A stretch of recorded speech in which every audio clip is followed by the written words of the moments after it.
আসসালামু আলাইকুম। বর্তমানে সোশ্যাল মিডিয়া এবং লোকমুখে একটি খবর খুব জোরসোরে শোনা যাচ্ছে, বাংলাদেশে নাকি নতুন আইন হয়েছে, দ্বিতীয় বিয়ে করতে আর প্রথম স্ত্রীর অনুমতি লাগবে না। বিষয়টি নিয়ে চায়ের কাপ থেকে শুরু করে পারিবারিক আড্ডা সব জায়গাতেই চলছে তুমুল বিতর্ক।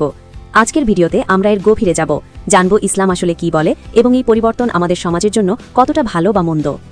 প্রথমেই চলুন জেনে আসি ইসলামিক শরিয়া সম্পর্কে। ইসলামী শরিয়া মতে একজন পুরুষের জন্য একাধিক বিয়ে বৈধ, তবে এটি শর্তহীন নয়। পবিত্র কোরআনের সূরা নিসায় আল্লাহ তাআলা বলেছেন, তোমরা বিয়ে করতে পারো 2, 3 বা 4, কিন্তু সাথে সাথেই কঠিন শর্ত জুড়ে দেওয়া হয়েছে, ইনসাফ বা ন্যায় বিচার।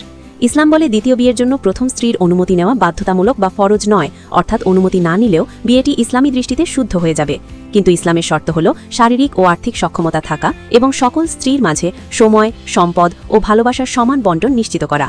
যদি কোনো পুরুষ আশঙ্কা করেন যে তিনি ন্যায় বিচার করতে পারবেন না, তবে তার জন্য একটি বিয়ে করাই ফরজ, অর্থাৎ অনুমতি না লাগলেও দায়িত্বের বোঝা এখানে অনেক ভারী। এবার আসি বর্তমান প্রেক্ষাপট ও নতুন আলোচনার বিষয়। সম্প্রতি আইনের যে ব্যাখ্যা বা পরিবর্তনের কথা শোনা যাচ্ছে, তা হল বিয়ে নিবন্ধনে এই কড়াকড়ি শিথিল করা।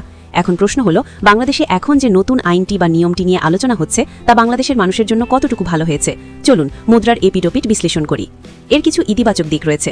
প্রথমত, সমাজে অনেক পুরুষ পরকীয়ায় লিপ্ত হচ্ছে, কিন্তু স্ত্রীর অনুমতির ভয়ে বিয়ে করতে পারছে না।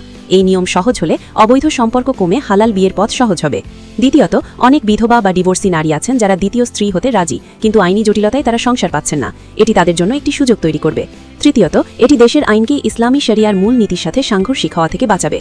তবে এর উল্টো পিঠটাও আমাদের ভাবতে হবে। আমাদের দেশের প্রেক্ষাপটে অনেক পুরুষই ইসলামের ন্যায় বিচার অংশটি মানেন না। অনুমতি ছাড়া বিয়ের সুযোগ পেলে অনেক পুরুষের অপব্যবহার করতে পারেন। প্রথম স্ত্রীকে না জানিয়ে বিয়ে করলে সংসারে চরম অশান্তি ও ভাঙন সৃষ্টি হতে পারে। আবার আর্থিক সক্ষমতা না থাকার পরেও আবেগের বশে বিয়ে করলে শেষ পর্যন্ত স্ত্রী ও সন্তানদের রাস্তায় বসতে হতে পারে। পরিশেষে বলা যায়, আইন বা নিয়ম যাই হোক না কেন, দ্বিতীয় বিয়ে কোনো বিলাসিতা নয়, এটি একটি বিশাল দায়িত্ব। নতুন এই আলোচনা বা আইনি শিথিলতা তখনই সমাজের জন্য ভালো হবে যখন পুরুষরা তাদের আল্লাহ ভীতি বা তাকওয়া বজায় রাখবে এবং স্ত্রীদের অধিকার আদায় সচেষ্ট হবে। আর যদি শুধু ভোগের উদ্দেশ্যে এর ব্যবহার হয়, তবে এটি সমাজে বিশৃঙ্খলা ডেকে আনবে। আপনারা কি মনে করেন, এই নিয়মটি কি সমাজের জন্য আশীর্বাদ নাকি অভিশাপ? কমেন্ট করে অবশ্যই জানাবেন। ভিডিওটি ভালো লাগলে শেয়ার করুন এবং আমাদের চ্যানেলটি সাবস্ক্রাইব করুন। আল্লাহ হাফেজ।